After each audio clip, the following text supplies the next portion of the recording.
말씀은 요한복음 18장 12절에서 27절 말씀입니다. 여러분 딱 펼쳐놓으시고 말씀을 듣기를 원합니다. 18장 12절에서 27절.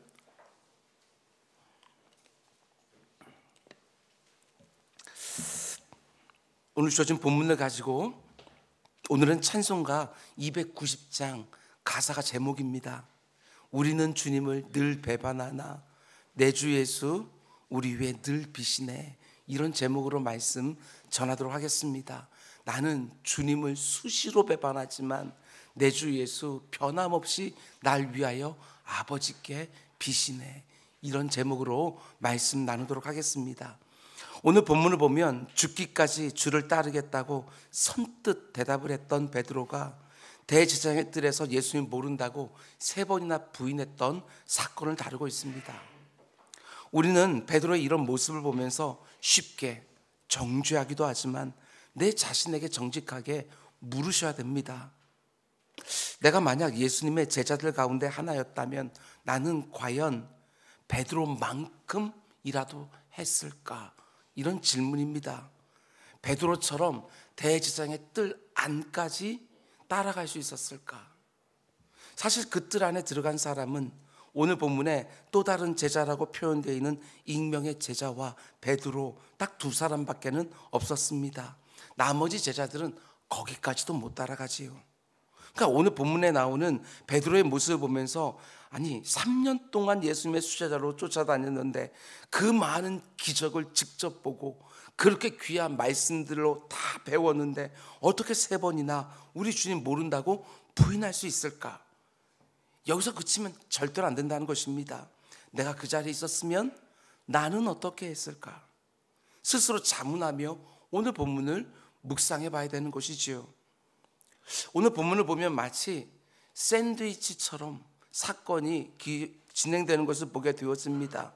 앞부분에서는 베드로의 모습을 보여줘요. 베드로가 어떻게 제사장의 뜰에 들어갔고 거기서 뭘 했는가 하는 것을 보여주지요. 그리고 중간을 보면 그 제사장 뜰 안에서 신문을 받으시는 우리 주님의 모습을 보여줍니다.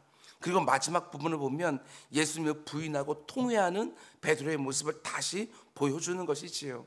그러니까 앞뒤로 베드로의 모습을 보여주면서 그 가운데 속에 우리 주님의 모습을 끼워서 보여주고 있다는 것입니다. 이 글을 쓰고 있는 요한 사도의 의도가 있다, 이렇게 보게 되는 것이지요. 베드로는 어린 계집종 앞에서도 두려워하면서 예수님 모른다고 3번이나 부인했는데 우리 주님은 그 서슬퍼런 공의회 앞에서도 아주 담대하게 자신의 하나님 아들됨을 선언하는 모습을 샌드위치처럼 딱 대조시켜서 보여주고 있습니다. 공의회 앞에서도 끝까지 진리를 말씀하신 담대하신 예수 그리스도, 그러나 일개 어린 계집종 앞에서도 진리를 3번이나 부인했던 비겁한 베드로, 예수님의 모습과 베드로의 모습을 서로 대조시키면서 우리에게 어떤 메시지를 지금 주고 있는 거예요. 근데 여기서 우리가 놓치지 말고 우리가 전제로 딱 해놓고 묵상해야 되는 부분은 이 모습이 사도 베드로의 마지막 모습은 아니라는 점입니다. 베드로가 여기서 예수님을 3번 부인하고 성경에서 사라지는 것이 절대로 아니라는 것이지요. 지금 베드로가 어린 계집종 하나 앞에서도 벌벌벌 떨면서 예수님 모른다고 부인하고 있지만 나중에 부활하신 예수님 만나고 마가 요한의 다락방에서 성령으로 충만해지니까 어떻게 되어집니까? 예수님처럼 공의회 의원들이 팽 둘러싸여 있는 그 앞에서도 나는 내가 본 것을 말하지 않을 수가 없다. 내가 너희들의 말을 듣는 것이 더 옳겠냐? 하나님의 말을 듣는 것이 더 옳겠느냐? 너희들이 한번 판단해봐라. 이렇게 말하는 모습으로 완전히 달라지는 거예요. 여러분, 그 누구도 속단하면 안 됩니다. 아무리 엉터리처럼 보이는 사람도 십자가에 담긴 나를 향한 주님의 사랑을 깨닫기 시작을 하고 부활하신 주님을 인격적으로 만나고 성령이 강하게 임하게 되어지면 다 변합니다. 아니, 안 변할 수가 없습니다. 자신을 3번이나 부인했던 베드로를 끝내 변화시켜 내신 우리 주님의 끈질긴 그 사랑을 딱 의지하여 내 자신도 그렇게 변화되기를 원하고 내 기도 속에 있는 내 사랑하는 가족들도 그런 모습으로 변하기를 사모하고 함께 신앙생활하고 있는 모든 지체들의 변화를 위하여 기도하는 새벽이 되기를 주님의 이름으로 축원을 드립니다. 예수님이 겟세마네 동산에서 로마 군인들에게 체포되신 다음에 곧바로 끌려간 곳은 안나스라고 하는 제사장의 집이었습니다. 13절 말씀 보면 먼저 안나스에게로 끌고 가니 안나스는 그 해의 대제사장인 가야바의 장인이라. 여기 보면 두 사람의 이름이 나와요. 가야바는 그 당시 현직 대제사장이고 안나스는 그의 장인이면서 전직 대제사장입니다. 근데 군인들이 예수님을 체포했으면 당연히 현직 대제사장인 가야바에게 끌고 가야 될 것 같은데 이미 은퇴한 안나스에게 먼저 끌고 가지요. 왜 그랬을까? 여러분, 이 모습 하나만 보더라도요, 그 당시 종교 지도자들이 얼마나 부패했는가 이걸 볼 수 있습니다. 전직 대제사장 안나스는 구레뇨에 의해서 대제사장이 임명되었다가 빌라도 총독 직전에 있었던 그라투스에 의해서 해직이 되었습니다. 그러니까 둘 다 로마의 총독이었고요, 그 총독에 의해서 대제사장이 임명되기도 하고 해직되기도 했었던 거예요. 율법에 의하면 대제사장직은 종신직입니다. 그런데 로마의 전횡으로 대제사장 안나스를 해직시켰기 때문에 유대인들은 그 반감으로 그 해 새로 임명된 그의 사위 가야바가 아니라 계속해서 전직 안나스를 자신들의 제사장으로 인정하고 있었던 것이지요. 그래서 지금 안나스에게 예수를 끌고 가는 것입니다.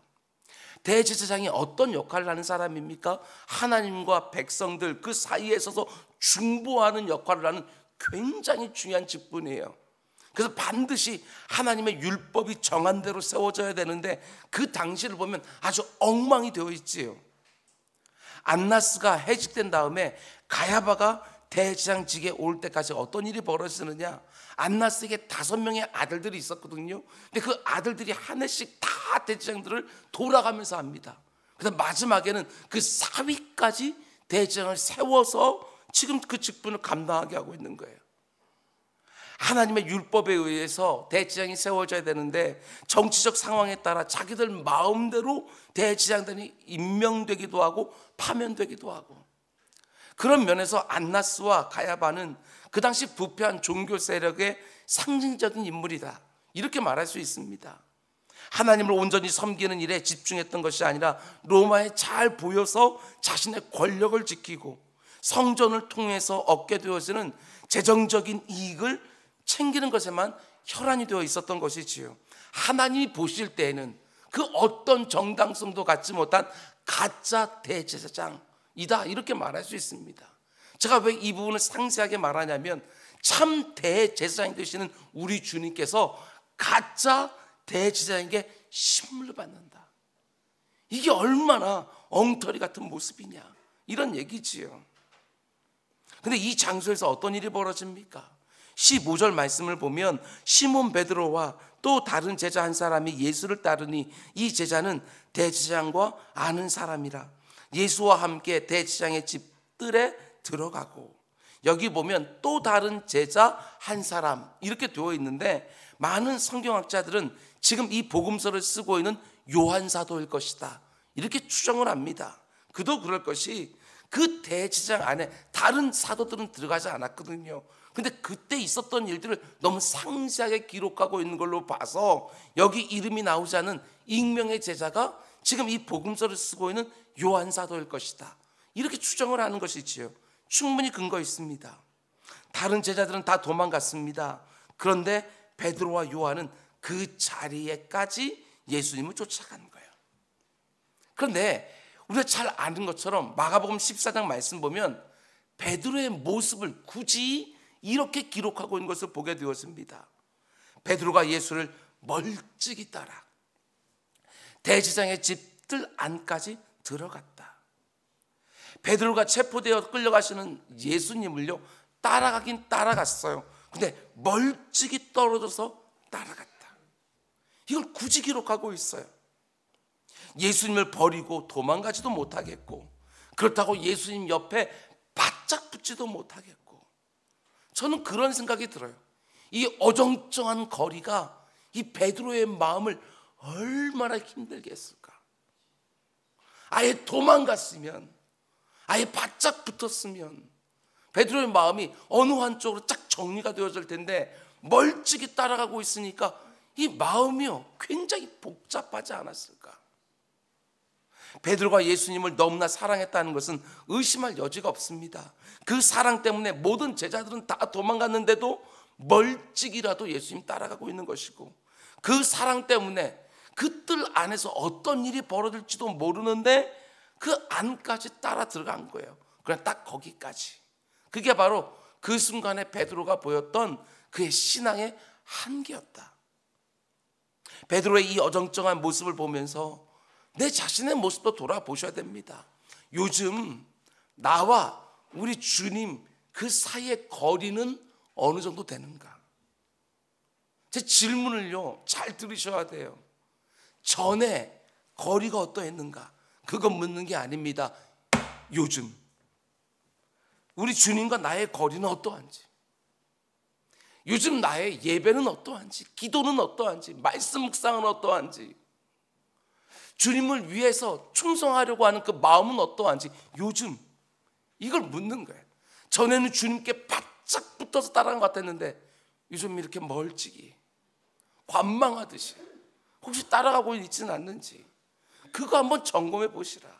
예수님과 나의 거리, 늘 안전거리를 확보하면서 예수님을 따라가는 것을 오히려 지혜라고 말하는 시대.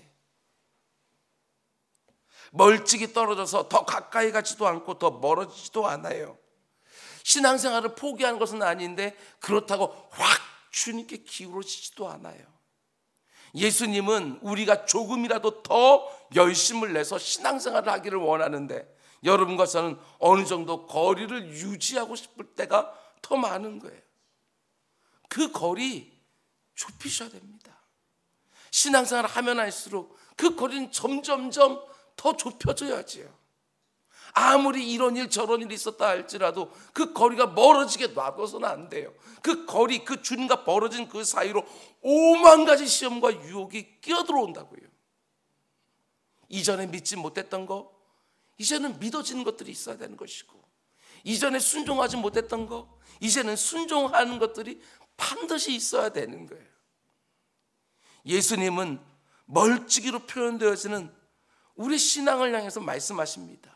얘들아, 차든지 뜨겁든지 해야지. 그렇게 미지근해서 어디다 써먹겠냐, 이 말씀을 하시는 거예요. 어정쩡한 거리 더 이상은 안 된다. 이것도 아니고 저것도 아닌 어정쩡한 신앙생활 이제 그만 정리하라고. 아무리 값비싼 비용을 치른다 할지라도 주님 곁으로 바짝 붙어서 신앙생활해야 네 마음이 평안하다고 우리 주님 말씀해 주시는 거예요. 그러면 예수님은 여러분과 제가 어떤 모습으로 자신을 쫓아오길 원하시는가? 예수님과 거리를 두고 어정쩡한 모습으로 쫓아오는 것이 아니라 예수님께 자신의 전부를 다 드린 사람처럼 자신의 뒤를 따라오기를 원하는 거예요. 좀 격하게 표현을 하게 되어지면 예수께 미친 사람처럼. 이런 말이 있잖아요. 미쳐야 미친다. 어떤 일에 미쳐있는 사람처럼 열정적으로 달려들어야 목표로 하는 경지에 미칠 수가 있다.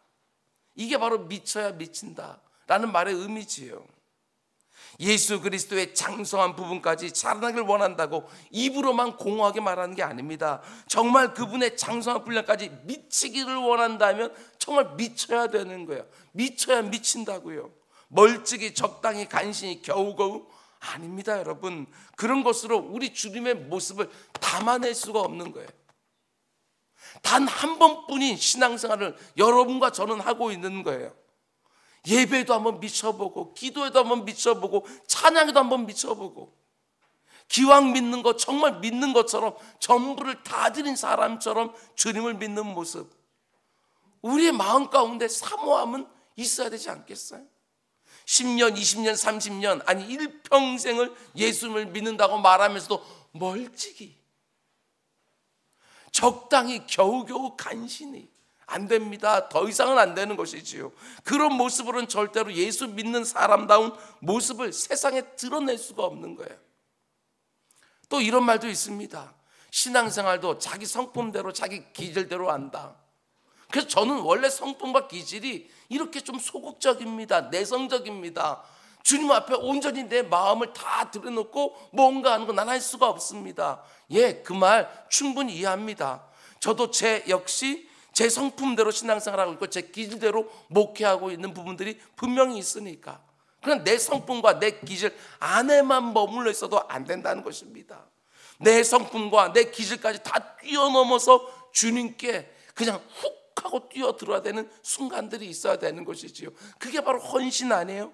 내 몸과 내 마음 전부를 드리는 순간, 아무리 사람들 앞에 나설 수 없다 할지라도 모든 사람들의 시선을 다 의식하고 있음에도 불구하고 주님을 향한 사랑 때문에 저벅저벅 나가서 옥합을 깨뜨리고 눈물 흘려서 머리카락으로 닦는 그런 모습이 내 일평생 가운데 기억되는 딱 장면으로 곳곳에 있어야 될 터인데, 우리는 그저 내 성품과 내 기질에 딱 갖춰서 주님 사랑하는 마음을 제대로 표현하지 못할 때도 얼마나 많은지.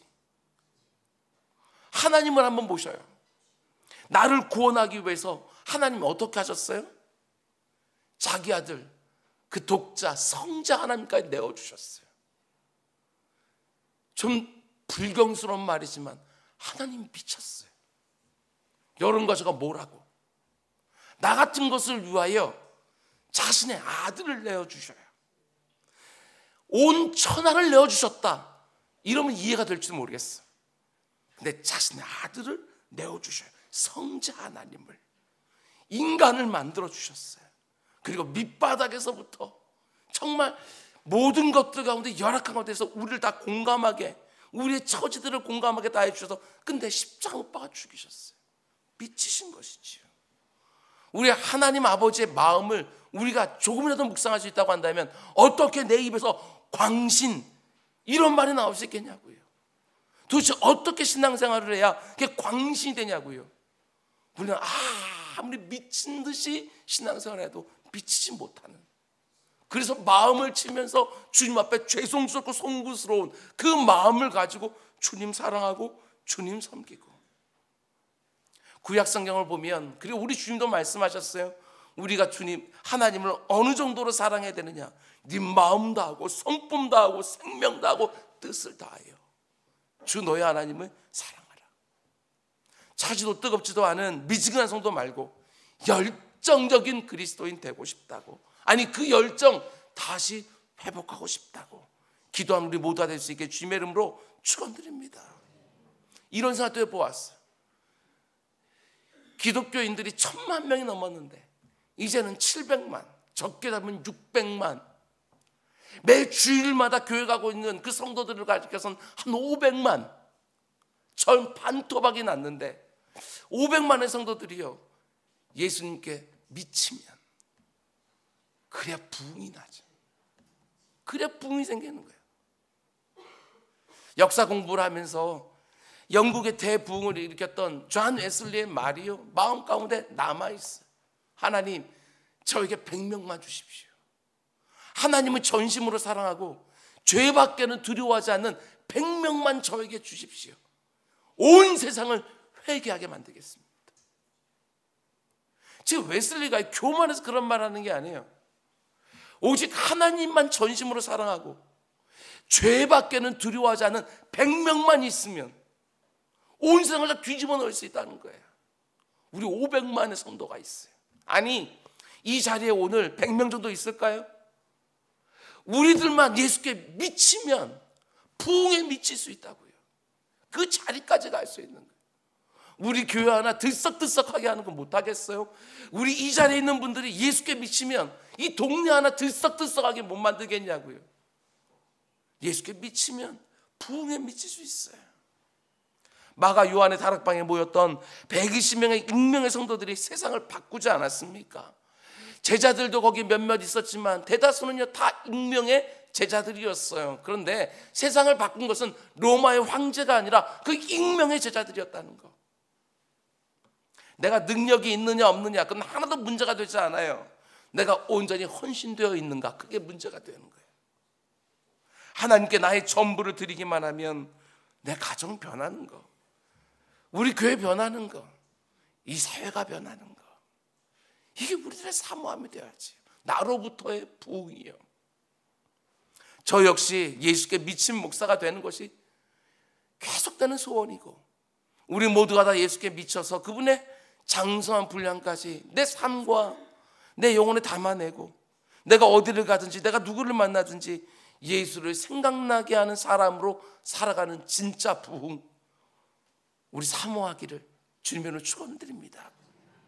계속 이어지는 구절을 보면 이제 예수님을 3번이나 부인하는 베드로의 모습을 볼 수 있습니다. 먼저 16절 말씀 보면 베드로는 문 밖에 서 있는지라 대제사를 아는 그 다른 제사가 나가서 문 지키는 여자에게 말하여 베드로를 데리고 들어왔다.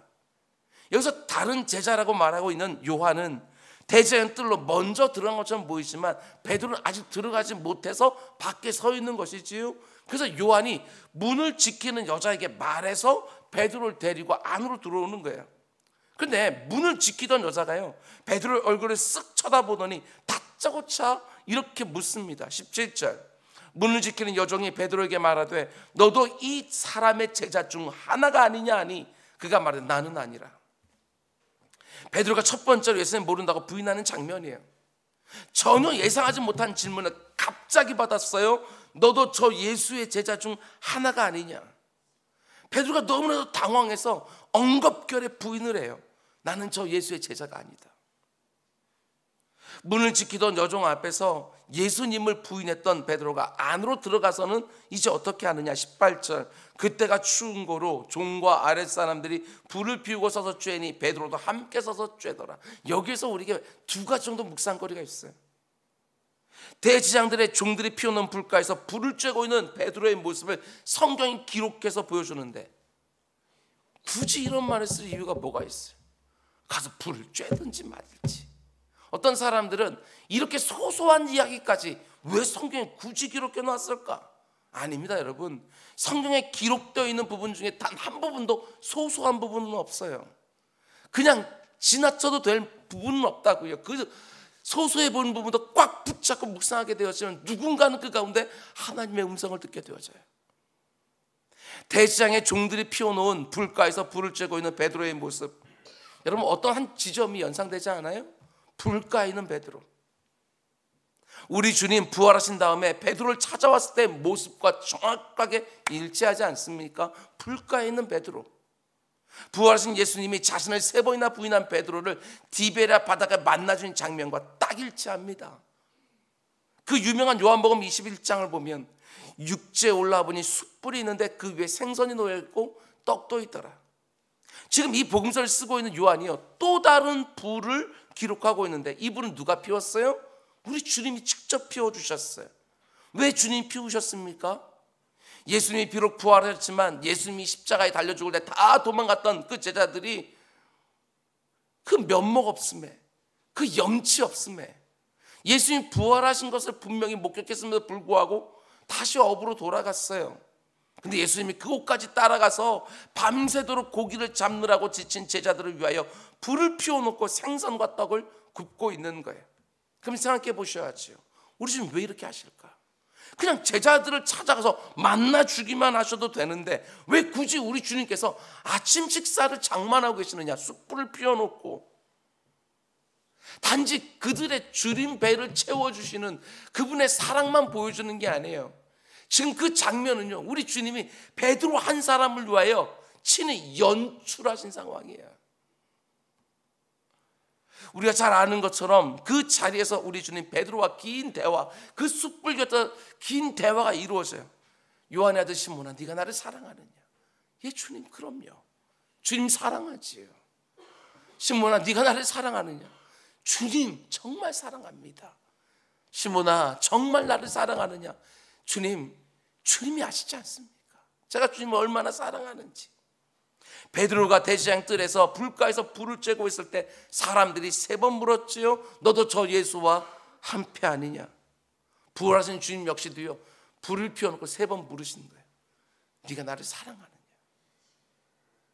부활의 주님 만났음에도 불구하고 디베라 바닷가로 다시 와서 나는 고기나 잡겠다, 예수님의 제자로 살아갈 만한 염치도 없고요, 면목도 없고 용기도 없어요. 근데 우리 주님 디베라 바닷가로 찾아가셔서 친히 불을 피워놓고 베드로를 맞이하십니다. 불 앞에 딱 세워놓고 나를 사랑하느냐 3번 물으며 그 입에서 사랑 고백을 들으시면서 그를 지금 3번 부인한 베드로를 치유하고 계시는 거예요.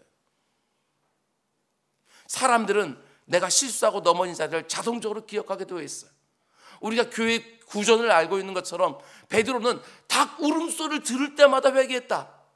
우리 그런 소리 많이 들었잖아요. 우리 주님께서 분명히 말씀하셨거든요. 네가 나를 3번 부인할 텐데 닭이 울 거다 그 시간에. 닭 울음소리를 듣고 주님 말씀 생각나서 밖으로 뛰어나가서 엉엉 울었다. 그리고 교회 구전은 닭 울음소리를 들을 때마다 베드로가 회개했다. 기억하게 되어져 있어요. 우리가 실패했던 자리에 가게 되어지면 큰 부담이 있고 약해져요. 잊으려고도 잘 잊혀지지가 않아요. 근데 우리 지금 어떻게 해주셔요? 내가 넘어진 자리로 다시 데려가셔요. 나를. 내가 실패했던 자리로 나를 다시 데려가서 그 가운데 그 자리에서 세워주시는 거예요. 예수님이 불을 피워놓으시고 비슷한 상황을 의도적으로 다 연출해 놓으시고 그 자리에 네가 나를 사랑하느냐 이렇게 3번 반복해서 물으시면서 그 가운데 속에 3번 부인했던 베드로의 그 무너진 마음을 다시 회복시켜 주시면서 사명 주시잖아요. 내 양을 먹이라, 내 양을 치라, 내 양을 먹이라. 여러분 어떠십니까? 나에게도 베드로가 경험했던 불곁과 같은 경험들 있지 않아요? 내가 치명적으로 넘어졌던 그 자리. 그럼 틀림없어요. 우리 주님은요 그 똑같은 자리로 여러분과 저를 데려가요. 저번에 넘어졌던 그 자리. 왜 그렇게 하실까요? 또 넘어지라고? 아니요, 이번에는 한번 싸워보라고. 이번에 한번 이겨보라고. 아니 이겨낼 때까지 그 자리 계속 데리고 가요.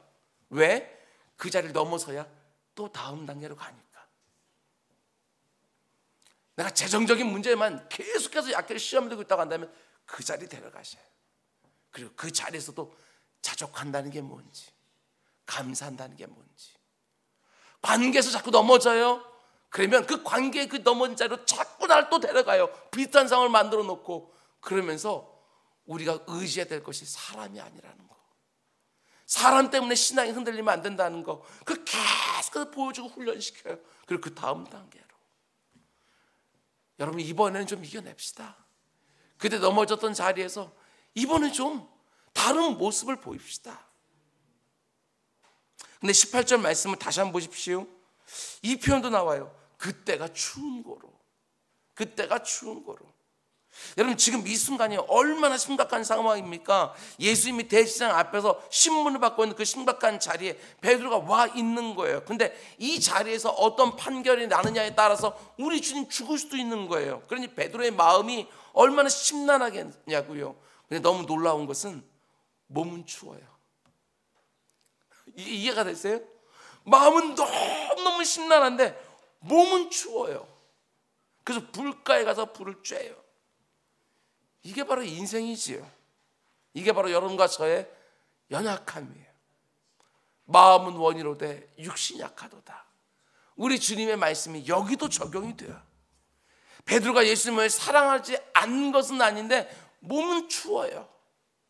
마음 같아서는 지금 당장이라도 예수님을 꽉 끌어안고 예수님께 못되게 구는 사람들을 향하여 무슨 짓을 하고 있냐고, 이분이 바로 하나님의 아들이라고, 이분에게는 아무런 죄도 없다고 마음 같아서는 막 소리치고 싶은데 몸은 어때요? 두려워요. 예수님 곁으로 가면 나도 붙잡혀서 적골당할 것 같아요. 몸은 두려워요. 사랑하는데 마음은 불처럼 지금 심란한데 몸은 추워요. 두렵고.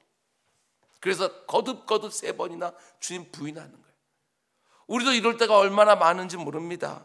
내 마음으로는 이렇게 살고 싶고 저렇게 살고 싶어요. 근데 내 몸이 그렇게 못돼요. 내 마음으로는 말씀대로 믿음대로 살고 싶은데 내 몸은 도대체 말을 듣지 않는 거예요. 자동적으로 말씀을 안 지키는 곳으로 가요. 사도 바울이 로마서 10장에서 탄식하지 않습니까? 이 사망의 몸에서 누가 나를 건져내랴. 이게 바로 육체를 가지고 있는 인간의 연약함에 대한 탄식이지. 내 몸이 내 마음대로 안 움직여지는 거 너무너무 힘들어요. 여러분도 경험하셨겠지만 저도 마찬가지로 이 몸이 말을 안 들어요. 제가 주님 사랑하는 만큼 이 몸은요 조금도 못 따라주는 때가 많아요. 근데 베드로가 언제 변합니까? 베드로의 연약한 몸에 성령이 충만해지니까 마음에 원하던 것이 드디어 몸으로도 드러나기 시작해요. 자기가 그렇게 사랑한다고 고백했던 예수님이 그렇게 수치와 모욕을 당하는 그 상황에도 지금은 춥다고 불 곁으로 다가가고 있지만 나중에는 십자가 곁으로 다가가요. 불 곁에서 십자가 곁으로. 이게 바로 성령 충만의 의한 변화예요. 내 의지로 신앙생활을 할 수 있다. 내 의지로 십자가 곁으로 갈 수가 있다. 어림없지요. 성령의 강권하심, 그분의 다스림과 인도하심이 없으면 우리는 절대로 이 몸이 그렇게 안 따라준다고요. 이 새벽에 기도하는 것도 다른 게 아니에요. 하나님, 성령의 다스림 받게 해주십시오. 그래야 우리가 제대로 신앙생활 하게 되어지는 것이지요. 베드로는 결국 그 불 곁에서 예수님을 두 번째, 세 번째 부인합니다. 두 번째는 하나님의 이름으로 맹세하며 예수님을 모른다고 부인을 하고, 세 번째는 예수님 아예 저주까지 하면서 모른다고 부인을 해요. 근데 예수님은 어떻게 하셔요? 대제사장 안나스가 신문하면서 묻습니다. 19절. 대제사장이 예수에게 그의 제자들과 그의 교훈에 대하여 물으니, 여기서 제자들에 대하여 물었다는 것은 어떤 의미겠어요? 제자들까지 색출하여 함께 그냥 다 소탕하기를 원했다는 거예요.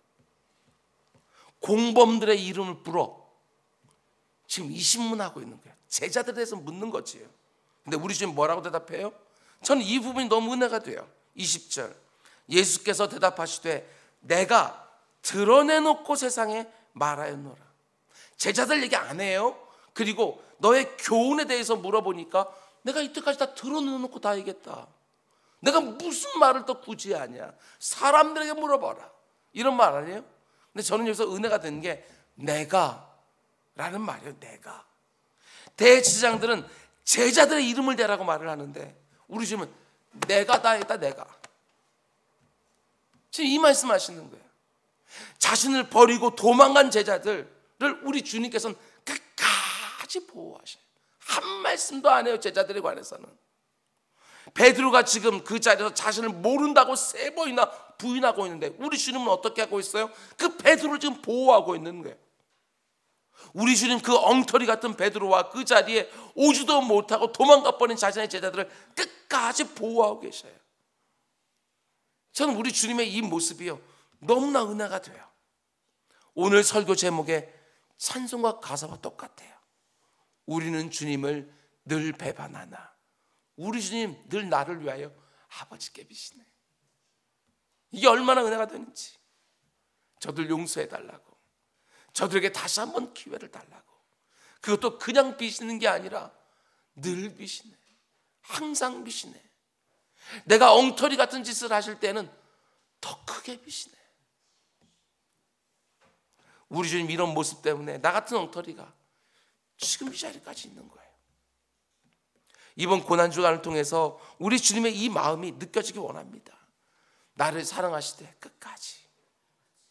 내가 그럴 만한 가치가 있어서가 아닙니다. 나를 끝까지 사랑하시겠다고 작심하신 거예요. 우리도 좀 작심합시다. 주님을 사랑하되 끝까지 사랑하겠다고. 모든 상황 속에서 주님 뒤를 따라가겠다고 다시 한번 새롭게 작심합시다. 내 인생에 조금만 예기치 못한 고난이 찾아오면 나를 향한 그분의 사랑을 금방금방 의심하는 게 아니라, 내 인생에 조금만 불이익이 올 것 같으면 그분의 사랑을 배신하고 부인하는 것이 아니라, 내 인생에 그 어떤 일이 있어도 우리 주님 끝까지 사랑하며 따라가고 싶다고, 너무나 쉽게 흔들리는 내 마음과 이렇게 말 안 듣는 내 몸 좀 지켜달라고, 힘을 달라고, 의지를 달라고 정말 전심으로 주님들을 따르고 싶다고, 그 어떤 시험과 유혹이 있다 할지라도, 그 어떤 마음 상함이 있다 할지라도 주님 열정적으로 바짝 붙어서 따라가고 싶다고 기도하는 새벽이 되기를 주님의 이름으로 축원드립니다. 기도하겠습니다. 사랑의 주님, 베드로가 3번 주님 모른다고 부인하는 그 장면에 서서 아버지 하나님, 그때 그 상황들을 아버지 하나님 묵상했습니다. 내 주 아버지 하나님, 그때 그 상황 묵상하면 끝나지 않게 하시고, 그 모든 상황들이 내가 요즘 살아가고 있는 삶의 자리라는 것들을 적용시키게 하여 주시고, 그 가운데 속에 내 모습은 어떠해야 되는지, 그런데 어떻게 하고 있는지 그 모습을 보면서 회개하게 하시고, 그리고 다시 한번 새롭게 작심하며 흐트러졌던 것들 다시금 주님 앞에 다 모아서 그 가운데 주님을 향한 진짜 내 마음 믿는 것처럼 온전히 드리는 우리 모두가 될 수 있도록 주님 인도하여 주시옵소서. 오늘 새벽에 드린 예물들이 있습니다. 이 예물 받으시고 그들의 삶 가운데 속에서도 전부를 드린 사람처럼 주님을 따라갈 수 있는 은혜도 허락하여 주시옵소서. 이 모든 말씀 예수님의 이름으로 기도드렸습니다. 아멘. 너희는 이렇게 기도하라. 하늘에 계신 우리 아버지, 아버지의 이름을 거룩하게 하시며